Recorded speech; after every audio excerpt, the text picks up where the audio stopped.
Muy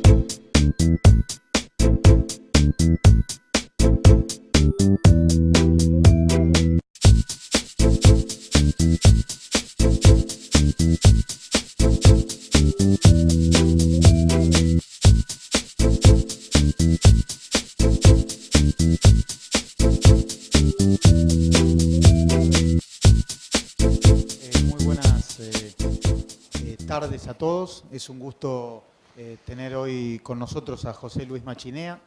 Este es nuestro ciclo de la Escuela de Gobierno y la Escuela de Negocios, los ministros de Economía de la democracia.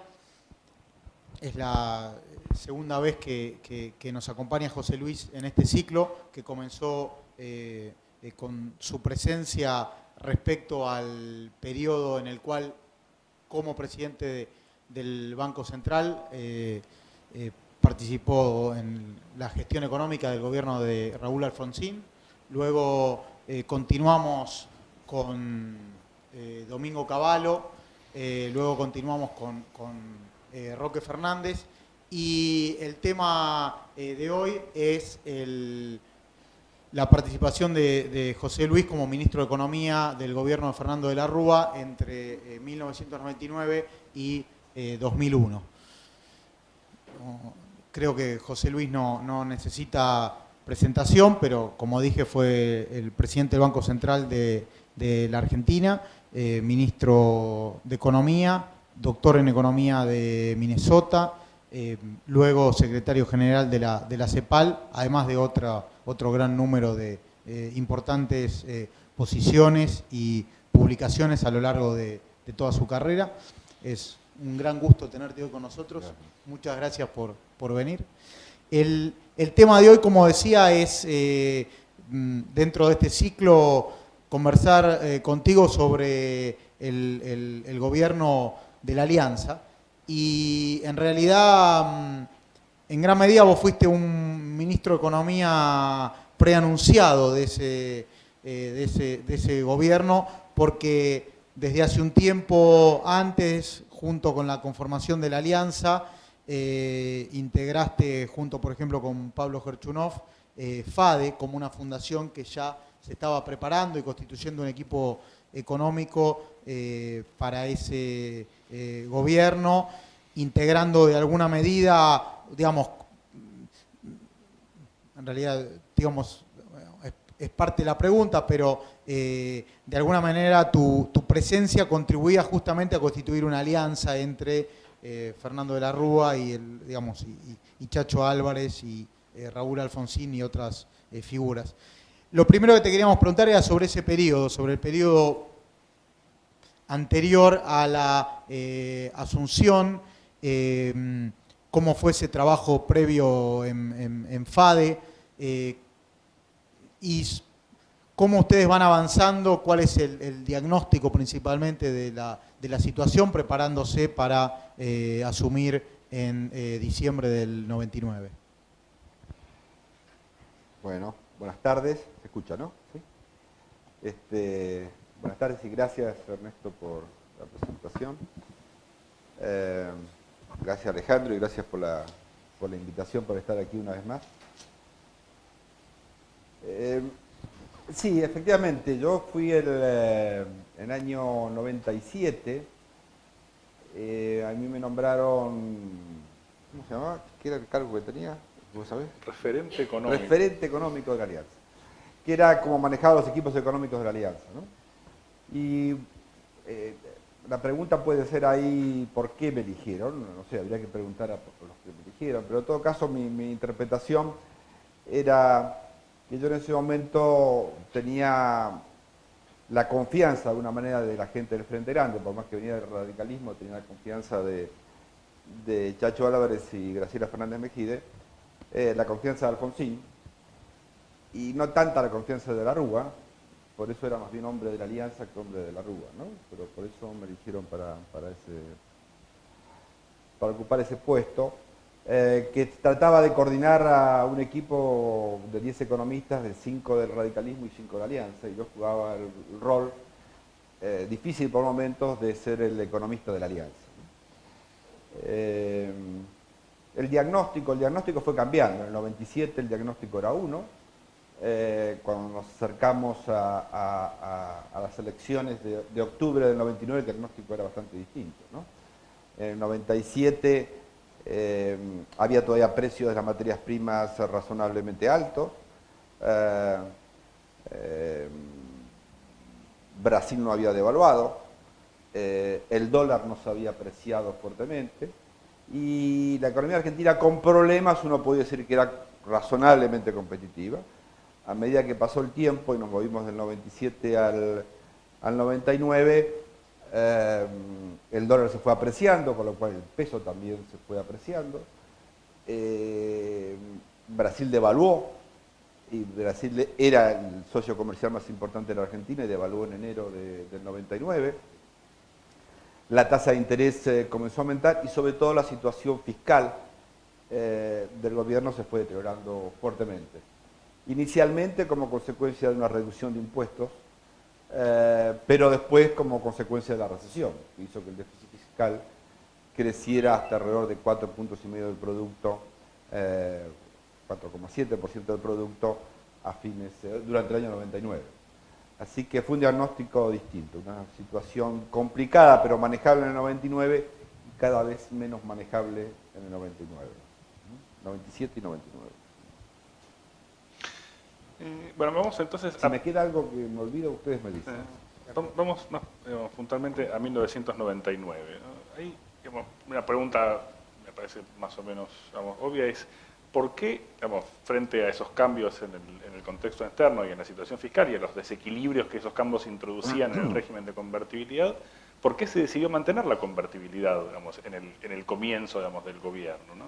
Y asociado a eso, ¿no? ¿Se consideraron otras alternativas de política? ¿Se pensó en devaluar? ¿Se pensó en buscar ayuda extraordinaria del Fondo Monetario Internacional para un default ordenado? Diría que se pensó en todo, sí. Pero finalmente decidimos no salir de la convertibilidad y uno que diría, ¿no? Cuando uno estudia economía, como por las caras que veo muchos de ustedes, uno diría, si la situación de la Argentina era recesión, si la situación de la Argentina era de ausencia de financiamiento y la situación argentina era de falta de competitividad, la devaluación parecía la respuesta, ¿no? Si uno tiene falta de competitividad, devalúa. Si uno tiene recesión, también devalúa porque las exportaciones deberían ser elemento dinámico de la demanda en un contexto de ese tipo. Y eventualmente eso no ayuda mucho el financiamiento, quizá inicialmente, pero con el tiempo puede ayudarlo. La diferencia que tenía la Argentina en ese momento con los modelos más tradicionales, al menos, de tipo de cambio, es que Argentina tenía toda su deuda pública, el 90% de la deuda pública en dólares y el 85-90% de la deuda privada también en dólares. Con lo cual, devaluar significaba romper los contratos, ¿no? Era una ruptura generalizada de contratos, porque si uno devaluaba 40%, las deudas aumentaban 40% para el sector público nacional y para el sector privado. Como nadie podía pagar esa deuda, había que renegociar. O sea, devaluar era romper la convertibilidad y reestructurar todos los contratos, que era una posibilidad, pero en todo caso no era tan sencillo como devaluar cuando las economías no están dolarizadas. El caso argentino era absolutamente dolarizado. Entonces, yo diría, hablar de devaluar era hablar de reestructuración de todos los contratos. Y desde el punto de vista político, mi impresión era no solamente terminar con el ministro de Economía, que eso es lo de menos, sino también posiblemente poner en una situación complicada, diría el presidente. Llegaban los radicales de vuelta y lo primero que hacían era semejante estropicio cuando el 65%, ¿no? Acá el rector debe saber mejor, de la gente apoyaba la convertibilidad en ese momento, a rajatabla, y donde había como un contrato con la sociedad en términos de... Ahora, dicho todo esto, alguien puede decir, bueno, sí, está todo muy bien, pero si no andaba sin devaluar, había que devaluar, por más que esa fuera la situación. Y no era tan evidente que sin devaluar la cosa no anduviera, porque yo hacía referencia recién al contexto internacional, ¿no? Contexto internacional era un contexto donde el dólar se había apreciado fuertemente. Ahí llegamos a tener casi, la relación dólar-euro era 0,85 centavos por ahí. El real se había devaluado, pero todo hacía pensar que había habido como un overshooting, ¿no? Un sobreajuste del tipo de cambio y que el real de alguna manera iba a volver a una situación un poco más razonable. Yo hice una gira por Europa, hablé con el presidente del Banco Central de Francia, el de Inglaterra, y todos más o menos me dijeron las posibilidades de que el dólar se devalúe son realmente muy grandes. No me lo dijeron con estas palabras, porque uno me dijo un presidente del Banco Central nunca puede decir esto, pero me dieron a entender. Se esperaba que la reactivación de la economía mundial volviera a aumentar el precio de las materias primas. Dicho sea de paso, los términos de intercambio nunca fueron tan bajos en los últimos 50 años como el año 85 y 86 y en el 2000. Las dos veces tuve la suerte de estar ahí, digamos. Los términos de intercambio fueron atroces en ese periodo y todo hacía pensar de que eso iba a mejorar. Entonces, había un camino difícil, ¿no? Si uno podía aguantar de alguna manera un tiempo que ese contexto internacional se normalizara y Argentina volviera a mejorar su competitividad. No a mejorarla de una manera dramática, pero al menos que fuera capaz de moverse la economía y a partir de ahí tomar medidas que ayudaran en el proceso de reactivación. Entonces, la devaluación era una medicina que uno no sabía muy bien dónde terminaba. Lo que sí era claro que generaba más recesión en el corto plazo y con consecuencias políticas enormes. Lo otro era una posibilidad de caminar esperando que el contexto internacional se diera vuelta y la situación interna y tomar algunas medidas que mejoraran la competitividad interna, de regulación de las telecomunicaciones, baja de algunas tarifas de telecomunicaciones y del peaje, o sea, la posibilidad de ir haciendo cosas menores pero que mejoraran la competitividad mientras uno esperaba que la situación internacional diera vuelta. Ese fue más o menos el diagnóstico y a partir de ahí, sabiendo que las chances no eran demasiado grandes, de cualquier manera creímos que valía la pena hacer esa apuesta. La verdad que con la sabiduría que da la historia, uno dice, quizá tenemos que haber hecho otra cosa. Yo puesto en la misma situación en ese momento, creo que haría hoy lo mismo. No todas las cosas que hicimos haría lo mismo, pero en eso haría algo muy parecido. ¿Sí? ¿Para bien o para mal? Comentabas de las conversaciones con estos banqueros centrales. El fondo, las autoridades del Fondo Monetario en particular, ¿qué decían? ¿Qué sugerían? ¿Financiaban, digamos, se podía conversar con ellos de si ellos financiarían una devaluación para evitar los defaults? No, yo hablé con... o sea, la plata que se necesitaba para eso era mayor. Estamos hablando, o sea, lo que costaba hacer eso, financiar eso, en algún momento hicimos el cálculo, no eran menos de 15.000 millones de dólares, alrededor del 5% del producto, financiar, la posibilidad de financiar eso. Pero no, el fondo, yo hablé con Stanley Fischer, le pregunté en un momento, ¿ustedes encontraron alguna manera de salir de esto? Y me dijo, lo analizamos y la verdad que no encontramos una manera de salir de esto que no sea muy traumática. Lo que sí tratamos de hacer nosotros es conseguir un paquete de financiamiento inicialmente muy grande. Había habido paquetes de financiamiento para México, había habido paquetes de financiamiento para Brasil, había habido paquetes de financiamiento para Corea, pero con una característica, todos los paquetes de financiamiento fueron en un contexto de crisis. Nosotros fuimos a pedir el paquete de financiamiento antes de la crisis para decir, si ustedes nos dan suficiente financiamiento va a ser más fácil pasar, y me dijeron, no hay condiciones para darles este financiamiento. Pero eso es en algún punto paradójico, digamos, ¿no? Porque digo, el Fondo Monetario había protegido, digamos, ¿no? Y alentado la continuidad de la convertibilidad, digamos, y sus economistas y sus propios análisis, y eso después también quedó revelado en la auditoría interna posterior a la devaluación, sí, digamos, mostraban que ellos estaban preocupados, digamos, ¿no? Digo, ¿por qué no avanzar, digamos, para evitar la crisis en lugar de... No, porque ellos creían que se podía resolver la crisis sin necesidad de evaluar. O sea, ellos creían que había que hacer un ajuste fiscal más grande que el que hicimos, digamos. Después hablamos del ajuste fiscal, pero la verdad que lo del fondo fue injustificable porque permitió que el gobierno de Menem en el último año tuviera un déficit fiscal muy grande sin reclamar más fuertemente financiamiento y consiguió que el Banco Mundial y el Banco Interamericano de Desarrollo financiaran ese déficit. Y la verdad que Menem ellos lo habían vendido como el modelo a exportar a todo el mundo. Hay que acordarse que en el año 98 Menem fue elegido, una cosa excepcional, que yo no tengo memoria si había pasado antes, para ser el único presidente que hablaba, aparte de Clinton, en la Asamblea del Banco Mundial y del Fondo Monetario Internacional. Al hombre que fueron a mostrar al mundo como ejemplo de lo que había que hacer, el Fondo y el Banco Mundial fue a Menem, en noviembre del 88.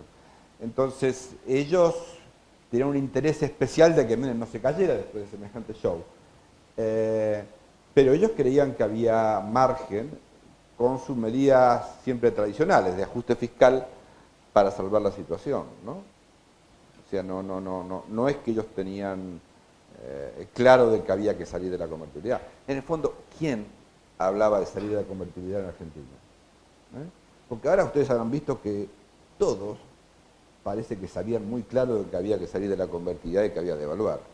Yo los animo a que miren cualquier diario del año 98 y 99 y yo creo que estos dedos en la mano le van a sobrar, sí, bastante, de una sola mano, para ver si alguno hablaba de devaluar en ese momento. Lo que hablaban era de dolarizar la mayoría. Muchos de los economistas que estaban afuera, Hausmann, Guillermo Calvo, el equipo económico saliente trató de convencernos de que había que dolarizar. Todo el mundo hablaba de dolarizar. Nosotros hicimos una reunión grande en la FADE, como de 30 economistas, de los cuales 25 estaban en contra de la convertibilidad, y les preguntamos, ¿alguno de ustedes piensa que la solución es la devaluación? Y solamente uno dijo, yo creo que hay que devaluar y dolarizar después. Y después tuvimos reuniones individuales, en algunas con Pablo, con algunos economistas que sabíamos que no les gustaba mucho la convertibilidad, y la respuesta fue la misma, ¿no? Salir de la convertibilidad es un suicidio político. Quiero decir, ahora parece todo más sencillo, pero en ese momento no había, ni afuera, ni adentro del país, alguien, preocupación existía, pero alguien que dijera que yo te recomiendo salir de la convertibilidad, esos que ahora dicen que decían, no lo decían en ese momento. ¿No? Ustedes mantienen la convertibilidad e inmediatamente anuncian un aumento impositivo, sobre todo basado en el impuesto a las ganancias y la tablita que quedó bautizada. Famosa tablita. Digamos, ¿cuál es tu visión ahora de esa decisión? Entiendo que, digamos, estaban las restricciones, digamos, había un déficit fiscal y había restricciones de cómo financiarlo, pero a su vez se ve habitualmente ese aumento impositivo como que tuvo un efecto eventualmente contractivo. Me acuerdo que en esa época la idea era que no iba a tener un efecto contractivo, sino expansivo, porque iba a bajar el riesgo país y de esa manera facilitar una expansión de la economía. ¿Cuál es tu visión ahora digamos, de ese ajuste? ¿Cuáles eran las alternativas en ese momento? ¿Se podía financiar de otra forma? Sí. Yo he dicho ya que lo voy a repetir ahora, que yo creo que ese fue un error político. Y ya le explico por qué. Ahora, veamos la situación de vuelta. Argentina tenía un problema de competitividad, estaba en recesión y no conseguía financiamiento. Entonces, uno está tentado de decir, bueno, si estaba en recesión, todos hemos estudiado en Introducción a la Economía, y hay que aumentar el déficit fiscal, ¿no? Yo también hice Introducción a la Economía, así que esa parte la sabía. El problema es que cuando uno aumenta el déficit fiscal, alguien tiene que poder prestarle la plata, ¿no? Entonces, el problema es quién le prestaba la plata a Argentina. Y el clamor de los bancos apoyado por el fondo, era que no había financiamiento si no había una señal clara de reducción del déficit fiscal. Hay tal controversia ahí sobre el tema del déficit fiscal que hay un seminario que organizó Dani Rodrik en el año 2002, donde hay un artículo mío en un libro, y les pusieron dos sobre Argentina. Uno fue Hausmann y Velasco, el ministro de Economía de Chile, ahora, y por otro lado estaba Andy Powell, y estaban los bancos de inversión. Es maravilloso. Hausmann y Velasco muestran en su artículo por qué había que expandir el déficit fiscal y que fue un error.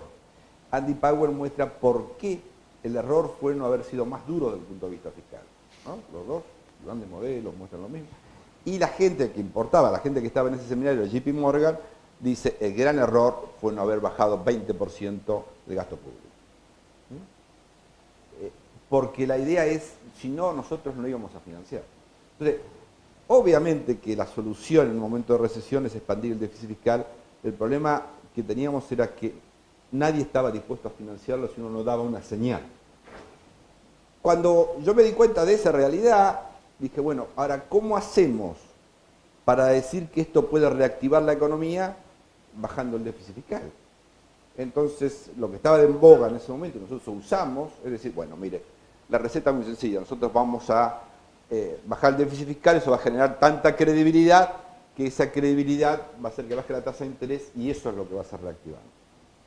La verdad que eso funcionó fantástico al final del gobierno de Menem. Digo, porque la economía se empezó a mover. Ahora, el déficit fiscal en el último semestre de Menem era entre 5 y 6 puntos del producto. Y usted me dice, ¿por qué no funcionó esto? Y porque el Banco Mundial y el Fondo Monetario Internacional y el BID estaban dándole plata para financiar el déficit. Había algunos señores, nosotros, que decíamos, vamos a bajar el déficit. Entonces era bingo, era una apuesta perfecta. Alguien decía que va a bajar el déficit, por lo tanto vamos a pagar la deuda. Los que estaban adentro aumentaban el gasto y entonces la economía se expandía. Duró 1 o 2 trimestres. El problema es si era sostenible o no era sostenible. Creo que decía Pablo hoy que lo que hicimos nosotros fue la contracara de lo que hizo Menem en el 89. En el 89, en una situación similar, ¿dije? No, 89. En el 89 con Alfonsín, en una situación similar, lo que hizo Menem y el peronismo es incendiar la casa, ¿no? Dijo, no acordamos nada, lo que hay que hacer es aumentar el salario real, tener un dólar recontra alto, etcétera, etcétera. Incendiaron la casa y después llegaron con manos libres. Nosotros jugamos a institucionales. Jugamos a que era razonable, o era más que razonable para la democracia argentina tener una sucesión presidencial un poco más normal. Pero claro, después nosotros nos quedamos con la papa caliente. Esta es la verdad del negocio. Así que, volviendo a esto, diría que el déficit, que no era muy claro qué había que hacer con el déficit fiscal, o mejor dicho, era claro lo que había que hacer con el déficit fiscal, no porque fuera lo mejor, sino porque nadie financiaba un aumento del déficit fiscal, y entonces hubo que jugar a la contracción del déficit fiscal menor que la que quería el fondo. O sea, el asunto era hacer algún movimiento y que ese movimiento no fuera tan grande desde el punto de vista contractivo, pero conformar a los mercados. Entonces, ahora, perdón que me estoy haciendo un poco extenso, pero ahora voy a los impuestos. ¿Qué hacer? Uno diría, bajen el gasto, ¿no? Y ahora, en todo caso, vamos a eso. Y de hecho, nosotros propusimos una medida de baja del gasto, como era la eliminación de subsidios a las naftas patagónicas y al tabaco, ¿no? Eran unos 400 millones de dólares. Yo di el ejemplo en el Congreso de mi hermano, que todavía me quiere mucho por esa frase, que tenía una 4x4 naftera en Puerto Madryn y que pagaba tenía subsidio de nafta patagónica, pagaba la mitad de la nafta que pagamos acá y tenía una naftera 4x4. Y nos mocharon. Eso, aparecieron los senadores radicales, nos dijeron que si se insistía con eso iban a votar en contra con todo el paquete, bueno, un lío extraordinario. Finalmente yo dije, bueno, está bien. Entonces hicimos un aumento de impuestos. Ahora, ¿por qué un aumento de impuestos a las ganancias? Dos motivos. ¿Por qué, por ejemplo, no un impuesto al cheque? fue lo que pasó después, ¿no? Yo creo que si me preguntan ahora sí qué haría de vuelta, hubiese puesto un impuesto al cheque. ¿Una reforma previsional? No, la reforma previsional la hicimos después, pero la reforma previsional... No, me refiero a una como la reciente. Ah, no, esa no se nos ocurrió, no se nos ocurrió porque me parece que la idea era tratar de mantener cierta normalidad, mantener los contratos, mantener ciertas reglas del juego. Digo, como cosa general de un sistema democrático, en el sentido de que los gobiernos no pueden cambiar, refundar los países todo el tiempo, ¿no? La idea es, uno construye sobre lo que hizo el otro de alguna manera. Nosotros teníamos algunas dudas con el sistema de pensiones y de hecho lo que sugerimos es una pensión básica para hacerlo más igualitario, pero nunca se me hubiese ocurrido romper todas las reglas de juego para manotear la caja y sobrevivir 1 o 2 años, digamos, esta es la verdad. Así que no, esa no se nos ocurrió, la verdad. Y no. Pero, ¿por qué este impuesto a las ganancias y no un impuesto a los cheques? Y la verdad que no pusimos un impuesto a los cheques, llegamos a conversarlo porque dijimos, hay un problema de competitividad. Entonces, los que dicen que hay que devaluar, si es que había alguno, ¿qué están diciendo en el fondo? Hay que bajar el salario real, ¿sí? Entonces dijimos, bueno, una manera de bajar el salario real es cobrando un impuesto a los salarios, sin devaluar, pero que no vaya a cargar en los costos de las empresas. Lo que no queremos es que haya ningún impuesto adicional a las empresas porque hay un problema de competitividad. Y entonces era simular la devaluación en términos de baja de salarios, pero haciéndola un poco más equitativa. Solamente cobrarle el impuesto a las ganancias a las personas que ganaban, en ese caso, más de $1.500 por mes, ¿no? Entonces, era un principio de equidad, a diferencia de lo que había pasado ante el gobierno de Menem, que el IVA había aumentado de 13 hasta 21%. Era un mecanismo de que no gravara a las empresas para favorecer la competitividad, pero era simular la devaluación en términos de baja del salario real. ¿Por qué yo digo que fue un error político ahora? Porque la verdad es que, entre otras cosas, la medida fue muy dura para los que tenían voz, o los que tienen voz, para que se entienda lo que quiero decir al periodismo. Digamos, que había muchos periodistas que cobraban arriba de $10.000, alguno de ellos me dijo, si mi mujer te ve por la calle, me dijo que te atropella, y cobramos un impuesto extra a los que ganaban más de 10.000, entre 10.000 y $15.000 cobramos por una sola vez 10%. Y entonces después nos mataron, ¿no? Entonces yo creo que una carga, más allá que no era una medida muy popular, una carga emocional grande asociada a que tocamos el bolsillo de los que tenían voz. Déjame presionarte sobre otra alternativa, Sí. Digamos, a eso, que si mi recuerdo, digamos, fue planteada durante un día, unas horas, digamos, ¿no? En los meses de la transición, que era el impuesto a los beneficios extraordinarios de las privatizadas. ¿Por qué no se hizo eso? Y por donde estábamos, ¿no? Nosotros estábamos en una situación, entonces volvemos, digo, tenía un problema de competitividad, muy bien. Tenía un problema de recesión y tenía un problema de conseguir plata en los mercados. Si lo que uno hacía era cambiar los contratos, era muy difícil conseguir financiamiento. Entonces, el problema ahí es qué es lo que uno hace en una situación donde requiere financiamiento de los mercados. Yo creo que las posibilidades de política económica están restringidas. Están restringidas porque uno tiene que tomar aquellas medidas que no sean percibidas como los mercados, como yo a estos señores no lo financio. La verdad, y Pablo se debe acordar de esto, que nosotros negociamos con las empresas de gas y electricidad, así como negociamos con teléfono una baja del 5 a 8%, con las empresas de gas y electricidad le pedí a Pablo que negociara con ellas ellos estaban indexadas las tarifas en dólares, indexadas con la inflación americana. Entonces, claro, los precios, había deflación y ellos aumentaban la tarifa 2-3% todos los años. Entonces, digo, ¿por qué no hacemos una negociación de suspender la indexación por 2 o 3 años? Y los conseguimos, creo que con los de gas. Y con la electricidad dijeron que no. Más aún, fueron a Nueva York, y cuando yo llegué a Nueva York con los bancos dijeron, nos avisaron que ustedes quieren romper los contratos. Fueron a quejarse a los bancos de inversión diciendo que nosotros queríamos romper todos los contratos, con lo cual los bancos de inversión decían, estas condiciones nosotros no le prestamos a la Argentina. Entonces, digo, era la más simpática de todas, pero era la que nos alejaba de los mercados. Y yo quiero recordar que en ese momento había en el Banco Central, cuando nosotros llegamos al gobierno, había plata hasta el 15 de febrero. Nosotros llegamos el 10 de diciembre y había plata por 60 días para pagar la deuda, si no entrábamos en default, ¿no? Esa era la situación. Entonces, no teníamos mucho margen para hacer cosas que pusieran muy a la defensiva de los mercados. Esta es la verdad, digamos. Entonces, yo que tenía me habían puesto, como suele pasar en Argentina, el sello de economista heterodoxo, y por eso estaba en la alianza, digamos, ¿no? Terminé siendo el más ortodoxo del mundo porque me tocó bailar con esa, que vamos a hacer, ¿no? Después de eso quedé como el neoclásico, ¿no? Neoliberal mayor de la Argentina.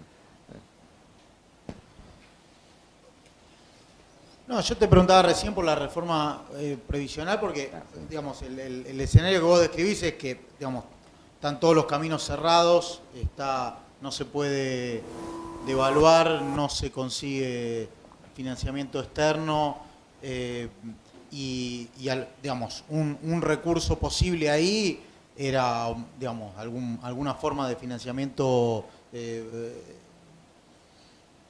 digamos, obtener un financiamiento forzoso, por ejemplo, de parte de las AFJP.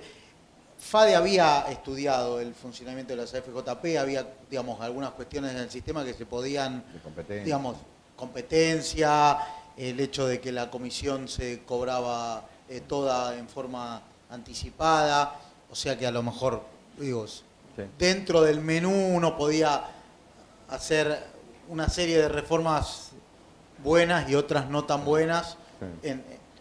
Digamos, parecía que, digamos, si uno respetaba todas las restricciones, la situación no se resolvía, ¿no? Está bien, pero digo, nosotros creímos, como decía recién, que había un camino, que tenía que ver mucho con el contexto internacional.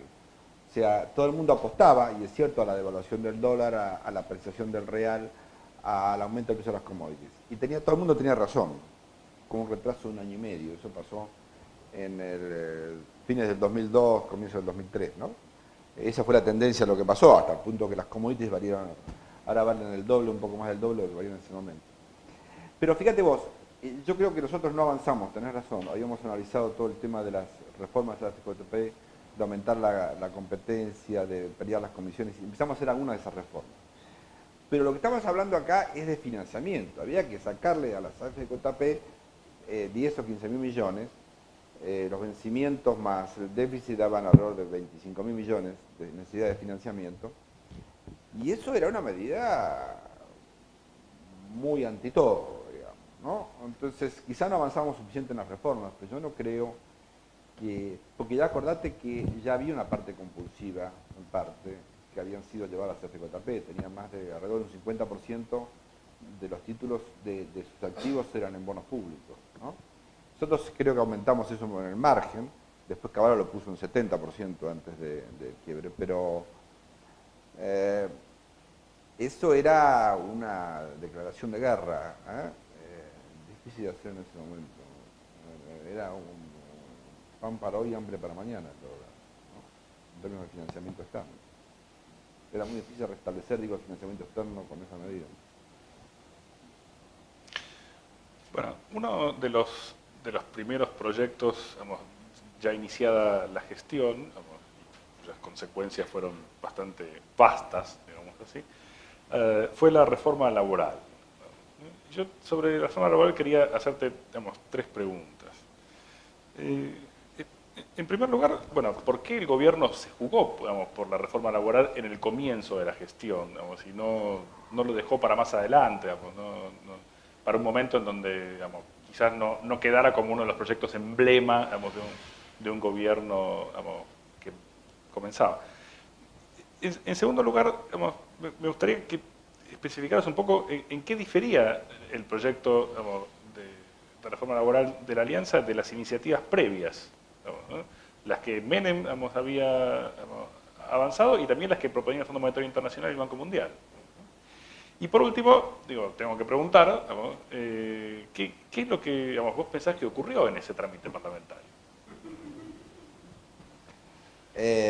A ver, Nosotros teníamos posibilidad de hacer varias reformas. La verdad que una era la laboral, la otra era el régimen de coparticipación de impuestos, ¿no? Que todo el mundo decía había que hacer el régimen de coparticipación de impuestos. Y había una o dos reformas más que tengo que acordarme que todo el mundo hablaba, pero la de coparticipación era imposible. Yo cuando miré los números ahí en FADE, me senté varios días, hice hacer las cuentas y el asunto era muy sencillo. La única manera de hacer una ley de coparticipación de nuevo razonable era el que ganaba era la provincia de Buenos Aires y los que perdían eran todas las provincias que tenían que cederle a la provincia de Buenos Aires. Básicamente porque la última ley de coparticipación había salido en el año 88 y la manera de sacar la ley de coparticipación en ese momento era como el gobernador era un radical, el 87, perdón, lo que se le dijo es, mire, tiene que hacer un sacrificio a la provincia de Buenos Aires, la provincia de Buenos Aires se dio 4 o 5 puntos de la coparticipación, con lo cual perdió la provincia de Buenos Aires y ganaron todas las provincias, entonces salió la ley de coparticipación. Ahora había que hacer el proceso inverso. Tenía que ganar la provincia de Buenos Aires 4 o 5 puntos y perder todas las provincias. Es una tarea política absolutamente imposible. Entonces, esa no podía salir, y por eso hicimos un acuerdo muy ad hoc con las provincias. Entonces, una de las reformas era la reforma laboral. Los mercados, muy ideológicos, por cierto, hablaban de la reforma laboral como solución a los problemas argentinos. Yo le voy a contar una experiencia personal. A mí me tocaba hablar con los bancos de inversión. Yo me di cuenta que 2 veces que me preguntan sobre la reforma laboral con gran entusiasmo, le digo, bueno, está bien, pero la reforma laboral está bien, la vamos a hacer, pero tampoco es tan importante. No creamos que la reforma laboral va a arreglar los problemas de la Argentina. Y las 2 veces que me dije eso, la segunda vez me di cuenta, todos me miraron, dejaron los lápices, como dijeron, se acabó, este señor es Satanás. Entonces yo dije, entonces, ¿para qué digo esto? Si nosotros vamos a hacer la reforma, hay que montarse arriba de la reforma y decir que es fantástica la solución para la Argentina, etcétera, etcétera, si vamos a hacer alguna reforma. Y yo creo que nosotros queríamos que había que haber una reforma laboral, lo que pasa es que no le dábamos tanta relevancia. Como los mercados, la verdad. Menem había empezado una reforma laboral y en el 88, ya me estoy equivocando, en el 98, la dio vuelta, porque cuando Menem quiso la tercera reelección, lo que hizo es pactar con los grandes sindicatos y dio vuelta lo poco que había avanzado la reforma laboral y avanzó en contra de darle más poder a los sindicatos. O sea, fue al contrario de lo que había que ir. El Fondo Monetario y el Banco Mundial pidieron una reforma laboral, era negociación a nivel de firma, ¿no? En lugar de tener negociación general, negociación a nivel de firma. Pedían una disminución muy fuerte de la indemnización por despido. Bueno, había que terminar la ultraactividad, estamos de acuerdo. Nosotros lo que hicimos es una reforma laboral, propusimos una reforma laboral que era mantener casi la indemnización, la bajamos en el margen, porque lo que había en ese momento era si uno trabajaba un año en una empresa había que pagarle 2 salarios. No era proporcional, ¿no? Había un salto y después era un año por año trabajado. Sacamos eso y lo que hicimos fue terminar con los contratos que se llamaban en ese momento basura, que eran los contratos laborales. Había 2 mercados de trabajo, uno formal y uno que era de contratos laborales por tiempo determinado y sin protección social. Por ejemplo, no tenían jubilación, no tenían seguro de salud, no tenían nada. ¿Qué es lo que había pasado en el mercado laboral argentino? El mercado formal crecía poco y el otro crecía muchísimo. Lo mismo que pasa en España ahora. ¿Y por qué aumentó tanto el desempleo en España? Es porque hay un mercado que es el 40-50% de la fuerza laboral, que es el formal, con un seguro de indemnización elevadísima, y un un mercado informal, donde no hay indemnización de ningún tipo. Y lo que pasó en España con el paro es que el formal casi no cayó nada, el mercado de trabajo formal, y el informal es lo que explica por qué el desempleo aumentó 10 puntos en España, y es el aumento del desempleo mayor del mundo. Bueno, en ese momento teníamos eso en la Argentina. Nosotros dijimos, terminemos con el mercado, doble mercado, hagamos un solo mercado, un poco más flexible que el anterior, con menores indemnizaciones, pero demos protección social a todo el mundo, eliminemos los contratos basura, estos por tiempo determinado, y en la negociación dijimos, vamos a hacer negociaciones regionales, teniendo en cuenta que la región, la productividad por regiones puede cambiar, pero no a nivel de empresa, nos parecía, aunque hay argumentos para ir a nivel de empresa, porque ahí la capacidad de negociación de los trabajadores es bastante menor en una pequeña y mediana empresa, ¿no? En cambio, a nivel regional hay más margen de negociación y hay particularidades por regiones donde la productividad es relativamente menor y uno puede tener distintos acuerdos laborales. Así que yo diría que era distinta la de Menem, distinta era menos profunda, entre comillas, que la que pedía el Fondo Monetario y el Banco Mundial. La tercera parte de la pregunta es una parte de la pregunta muy a la cual soy especialmente sensible, porque yo la verdad es que nunca me lo creí, debo confesar, no podía creerlo de entrada, que había habido coimas en el Senado. No podía creerlo porque yo estaba convencido de que varios de los que estábamos ahí estábamos con otra visión de la política. No podía creerlo porque inclusive habíamos tenido una reunión al comienzo del gobierno, algunos ministros con el presidente y vicepresidente, y habíamos dejado muy claro de que no había que seguir con las prácticas usuales del menemismo en relación al Congreso. Entonces, para mí fue una sorpresa muy grande, y yo la verdad que mandé investigar a la Secretaría de Hacienda si detectábamos algo. Pero la verdad que no detectamos nada, pero no porque no haya existido, como parece que fue el caso. Todavía parece, digo, porque después hablé con mucha gente y tengo más que esa percepción, porque nosotros no transferíamos la plata a la CIDE o a otros lados. Ellos tenían su plata propia, que tenían en cuentas especiales, o sea que nosotros no era que nos transferíamos cada vez que hacía un pago, le matábamos la plata, ¿no? Y nosotros no lo detectamos, insisto, eso no quiere decir que no hubiese existido. Así que la verdad es que nunca entendí eso, no solamente porque era un renunciamiento a ético que la Alianza había señalado como un tema relevante durante la campaña y nos habíamos comprometido todos, sino que en el fondo la ley laboral tampoco era el fin del mundo, digamos. No era que si no salía la ley laboral se acababa el acuerdo con el fondo. Digo, sí, era un problema para el gobierno, pero en ningún caso me pareció que era una cosa tan definitiva y en ningún caso justificaba una acción de ese tipo, ¿no? Un subproducto del escándalo en el Senado termina siendo la renuncia del Chacho. ¿Cómo afecta eso la gestión de ustedes? Como contaste al principio, ustedes eran el equipo económico de la Alianza, quizás más cercanos al Frente Grande y a Alfonsín que a De la Rúa. ¿Cómo quedan las condiciones políticas de ahí en adelante? Mal, claro. Yo me acuerdo, hay una anécdota, puede ser divertida o dramática, no sé cómo es, pero en septiembre, a fines de septiembre, la gente, creo que fue Standard & Poor's, me avisa de que nos van a bajar la calificación. Digo, ¿por qué nos van a bajar la calificación? No, porque, digo, ¿cuáles son los problemas? Digo, no, en economía no vemos tantos problemas, pero no vemos convicción política del gobierno, esas cosas que se usan, ¿no? Convicción política del gobierno. Digo, pero ¿cómo no ven convicción política del gobierno? No es así. Entonces el presidente no estaba, De la Rúa no estaba. Yo digo, ¿ustedes creen que no hay convicción política? ¿Por qué no? Porque la gente del frente. Digo, bueno, hagamos lo siguiente.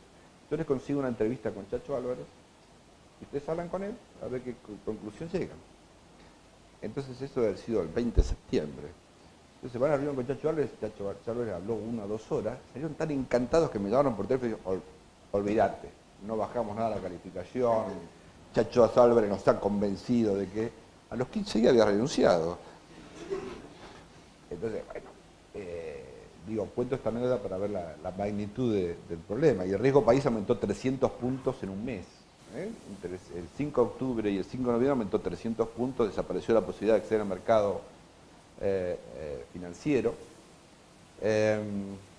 Así que el golpe fue políticamente muy duro. Está la carta que escribió, Pablo escribió otro día una carta, al día siguiente una carta a página 12, pidiéndole a Chacho públicamente que si él se iba no se fuera con el frente, digamos, ¿no? Que permaneciera la alianza por más que él se fuera del gobierno. Cosa que finalmente él hizo, pero claro, la debilidad era extrema desde ese punto de vista. Yo creo que ya ahí estaban jugando los mecanismos. Chacho se fue por el tema del Senado y porque veía que la economía no arrancaba. Y a esa altura del partido tanto él como el presidente estaban convencidos que la solución era a caballo. Así que yo creo que hubo una doble razón para la salida de todo. Pero el golpe fue muy duro, se cerraron los mercados y de ahí fuimos al famoso blindaje, ¿no? La necesidad de conseguir un financiamiento extra de otras fuentes porque los mercados habían quedado básicamente cerrados. Entonces, sea de paso, en esto de que no había salida, sí había salida, que vos decías, no me olvidé de decir, cuando nosotros jugamos el juego esto al comienzo, el riesgo país había caído de alrededor de 1000 puntos, que era a mediados del 99, perdón, a 500 puntos en marzo, abril del 2000. O sea que efectivamente el riesgo país bajó, entonces pudimos acceder a los mercados al comienzo, quizá el error fue no haber tomado más, y cuando la Reserva Federal volvió a aumentar las tasas de interés, el riesgo país empezó a subir, fue cuando bajamos los salarios, y acá volvió a subir de vuelta, y ahí sí que se cerraron los mercados, pero hubo 8 meses, yo diría, 9 meses los mercados estuvieron abiertos y pudimos acceder con tasas de interés mucho más bajas de lo que había accedido el gobierno nacional en los 2 años previos, ¿no? Déjame preguntarte un poco más sobre el blindaje. Digamos, Sí. ¿no? Digo, ¿cuál era la estrategia detrás de ese programa que negociaron con el fondo, pero también con otros organismos, con el gobierno de España, con los bancos? Bueno, era lo mismo que habíamos tratado de negociar al comienzo, es conseguir un paquete de financiamiento suficientemente grande para convencer a los mercados que nosotros no íbamos a hacer default y por lo tanto bajar el riesgo país y tener financiamiento por un periodo de tiempo. Como digo, los mercados se habían cerrado de alguna manera después de la renuncia de Chacho Álvarez. Lo que intentaba hacer esa medida es volver a reabrir los mercados con un shock o con un flujo importante de recursos del Fondo Monetario, Banco Mundial, BID, etcétera, Gobierno de España. Y la verdad es que la medida dio inicialmente sus frutos, ¿no? El riesgo país, ustedes miran, los depósitos habían empezado a caer, los depósitos comienzan a subir, las reservas internacionales comienzan a subir, y el riesgo país baja fuertemente durante 3 meses y nosotros podemos acceder al mercado, vamos al mercado de vuelta. Yo diría que a fines de febrero el nivel de depósitos tiene su máximo, el nivel de reservas tiene su máximo y el riesgo país ya comienza a mediados de febrero a subir, que es cuando yo me voy, por otros motivos que ahora podemos conversar. Así que la idea del blindaje era generar credibilidad en el mercado, mayor confianza, y tener financiamiento para no ir a una situación ya crítica que era un default de la deuda, ¿no? Nos explicabas al principio, en el 99, el porqué de la decisión de no devaluar o alguna otra medida, impuesto al cheque, financiamiento forzado de las AFJP. ¿Se vuelven, digo, me imagino que esa pregunta se la van haciendo todo el tiempo y las condiciones políticas ahí ya son distintas? Quizás no debía ser quizás no era una tarea para el mismo equipo económico, pero me imagino que ya hay una serie de consensos ahí que habían ido cambiando, donde uno se podía volver a hacer la pregunta de la devaluación u de otras salidas. Sí. No, la verdad es que yo volví a hablar del tema con Stanley Fischer, parece haber encontrado alguna solución. Y no, entonces lo que hicimos sí en ese acuerdo con el fondo, con el blindaje, fue aumentar un poco el déficit fiscal, ¿no? Una política menos contractiva, un poquito más expansiva desde el punto de vista fiscal, pero jugamos al mismo partido. Y yo te diría, se ve que no había mucho consenso, porque después lo que me sucedieron a mí fue López Murphy, que intentó hacer un ajuste más grande que el mío, sin devaluar, y después fue Cavallo, que la verdad que si había alguien que era capaz no sé, pero si había alguien que era más creíble para salir de la convertibilidad era Cavallo, que era el padre de la criatura, y en todo caso volvió a renovar la apuesta. Así que aún en ese momento, pongamos así, yo creo que no había, la gente no estaba convencida que había que salir. Yo ahí ya había empezado a pensar que si o el blindaje tenía efecto, bajando riesgo países, permitiendo financiamiento, o la experiencia se acababa, digamos, ¿no? Pero convengamos que no había mucho consenso, porque los dos ministros que me sucedieron, en todo caso, redoblaron la apuesta. E insisto, si había alguien capaz difícil, ¿no? Pero capaz de generar alguna credibilidad, una medida de salida, era quien había creado la convertibilidad, ¿no?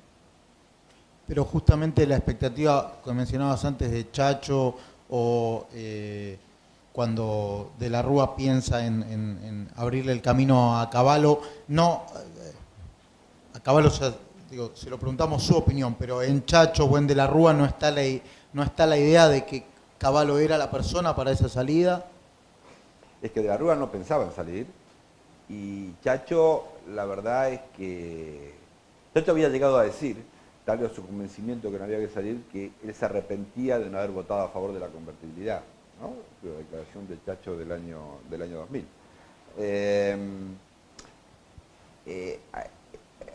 A ver, digo, la verdad es que era muy difícil. Entonces, si venía alguien y le decía, yo salgo de la convertibilidad y los hago felices a todos, ellos estaban dispuestos a comprar. Cavallo no decía eso, ¿eh? Cavallo lo único que decía es que él podía bajar los impuestos y hacer crecer la economía a 10%, con la credibilidad que él generaba. Esa era la apuesta de Cavallo. Y si había alguien, insisto, capaz de generar esa credibilidad, era él. Pero no estaba pensando en salir de la convertibilidad, ¿no? Estaba pensando que él generaba suficiente credibilidad para conseguir reducción de las tasas de interés, etcétera, etcétera. Lo que hace Cavallo inicialmente de hacer esta canasta de monedas, yo creo que fue un error garrafal, porque no consiguió mover el tipo de cambio y generó mucha incertidumbre.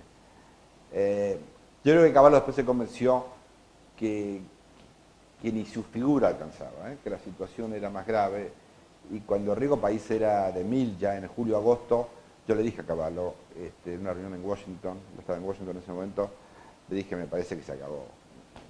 En agosto, ya esto no da para más. Si el riesgo país supera los 1000 puntos, ya aquí no hay retorno. Y si no hay retorno hay que pensar qué es lo que no hace, ¿no? Pero él tampoco quería salir. O sea que no había mucho convencimiento. A lo mejor fue un error de todo, a lo mejor nos equivocamos todos y había que haber salido antes o después. La verdad es que es muy difícil salir de un esquema como una convertibilidad, ¿no? Esta es la verdad. Digo, uno siempre dice, ¿en qué momento, cuál es el mejor momento para salir? Y cuando los mercados están a favor, o sea, hay buenas expectativas, uno sale y puede ser hasta que se aprecie el tipo de cambio en lugar de depreciarse. Entonces, lo peor momento es salir cuando no hay credibilidad de ningún tipo, porque uno sale con un salto devaluatorio, ¿no? Y entonces, ahora, claro, la economía política de salir cuando todo está fantástico es medio complicada, ¿no? Vos te imaginás ir a decirle al presidente de turno, presidente, la economía crece 6-7% por año, y le voy a decirle, presidente, le quiero avisar que hay que salir de la convertibilidad. El tipo no solamente te echa, sino te encierra en un manicomio. Era muy difícil la economía política decir, salgamos de la convertibilidad cuando las cosas van bien, porque es el momento de salir. Entonces, por eso de un esquema así uno no sale sino en un contexto de crisis, finalmente. Pero en todo caso, quizás llega. Es difícil pensar que uno la busca y dice, a ver cómo salgo con poca credibilidad en el mercado, porque sabe que vamos a tener una explosión, que es lo que terminó pasando, finalmente. Sobre el final de tu gestión en el ministerio, ahí es donde estas posibilidades de que Cavallo ingrese al gobierno se empiezan a plantear de manera pública, reiterada, ¿no? Y hoy tengo que hacerte una pregunta, ¿no? Una cosa que se dice, si es cierto que vos gestionaste, la llegada de Cavallo al Banco Central, ¿no? Y en relación con eso, ¿qué consecuencias, tuvo eso en tu relación con el presidente y con el vicepresidente? Bueno, lo que pasa es que en ese momento Pou era el presidente del Banco Central. Yo no me llevaba muy bien con Pou. Pou era uno de los que quería dolarizar, y como digo, cuando la economía empezó a moverse un poquito de aire, en enero del 2001, Pou subió los encajes 2%, ¿no? Así que yo no lo quería nada. Pero lo que sí era claro de vuelta, ustedes perdonen que yo insista con este argumento, es que, bueno, había una denuncia de Lilita Carrió diciendo que Pou era cómplice del lavado de dinero.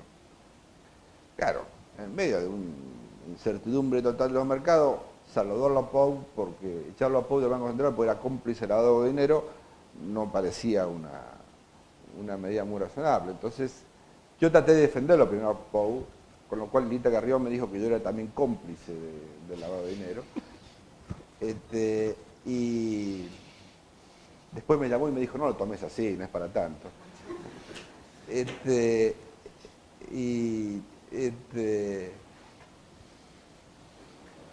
Cuando me di cuenta que no había manera de sostener a Pou, yo fui, la verdad, yo necesitaba a alguien en el Banco Central que generara confianza, entonces lo fui a ver a López Murphy.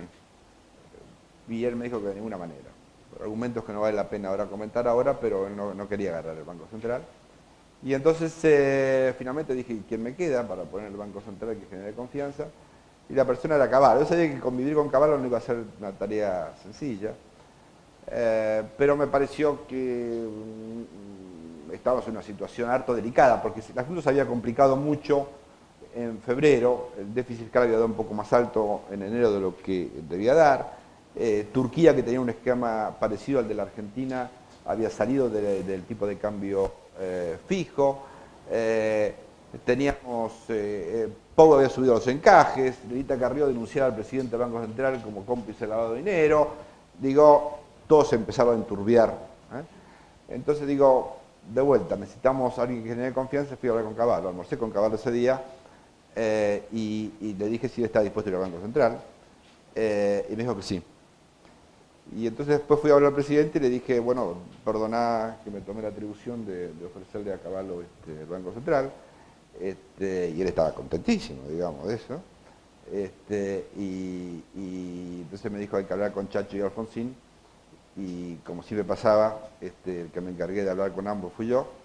Chacho estaba también chocho de la vida, porque hace rato que quería que fuera Cavallo. Alfonsín no. La charla con Alfonsín fue un poco más dura. Muy dura, pero muy cariñosa al mismo tiempo. Yo tengo un gran recuerdo de esa charla. Y bueno, finalmente le dije al presidente que, bueno, había hablado y que podía avanzar. Y bueno, él me hizo más que una insinuación en ese momento de que quizá habría que hacer algún otro cambio. Entonces al otro día yo fui y presenté la renuncia.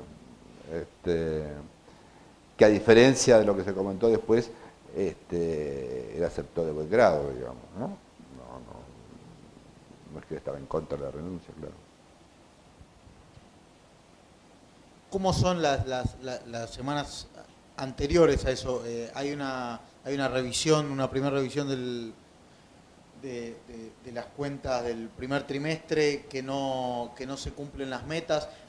Eso se podía, digamos, ¿por qué ocurre eso? ¿Se podía ver, había alguna solución, aunque sea heterodoxa? Estábamos un poquito pasados, pero la verdad es que hubo un error, debo confesarlo, porque cerramos en el intento de cerrar esas cosas que pasan en los apuros, ¿no? Se cerró muy bien el año 2000 y en lugar de pagar todo lo que había que pagar, en diciembre dejamos las cuentas pendientes para enero. Entonces el déficit de enero mostró más déficit del que tenía que mostrar, digamos, desde el punto de vista estructural. No era que estaban perfectas las cuentas, pero eso agravó la percepción de los mercados de que la situación fiscal estaba un poco fuera de control. Teníamos que haber pagado más en el 2000 y dejar menos para el 2001. Y, o sea, no era que la situación fiscal estuviera fuera de control, ni mucho menos en ese momento, pero estaba un poquito fuera de control y ahí hubo un error de no pagar lo suficiente en diciembre del 2000. Adelantar un poco, claro. Déjame, digamos, preguntarte más en general, digo, sobre cuál, digo, ya como evaluación, digamos, de este periodo, digamos, ¿no? ¿Cuál dirías vos, digamos, que fue tu rol dentro del gobierno? Y el rol dentro del gobierno fue tratar de articular las posiciones, no solamente económicas, sino políticas, por un lado, Alfonsín, por otro lado el Frente, básicamente Chacho Álvarez, también Graciela Fernández Mejía, y por otro lado de la Rúa. O sea, ahí había encontronazos fuertes. círculo más íntimo de la Rúa quería expulsar de alguna manera a Chacho y a Alfonsín, y expulsar quiero decir apartarlos, y a mí me parecía un error político muy grande, no solamente un problema de lealtad, sino que de lealtad también, pero al mismo tiempo de posibilidades de pasar por el Congreso, digamos. Uno podría hacer un acto de autoridad, de decir yo lo saco, y entonces acá el que manda es el presidente, después había que pasar las leyes por el Congreso, ¿no?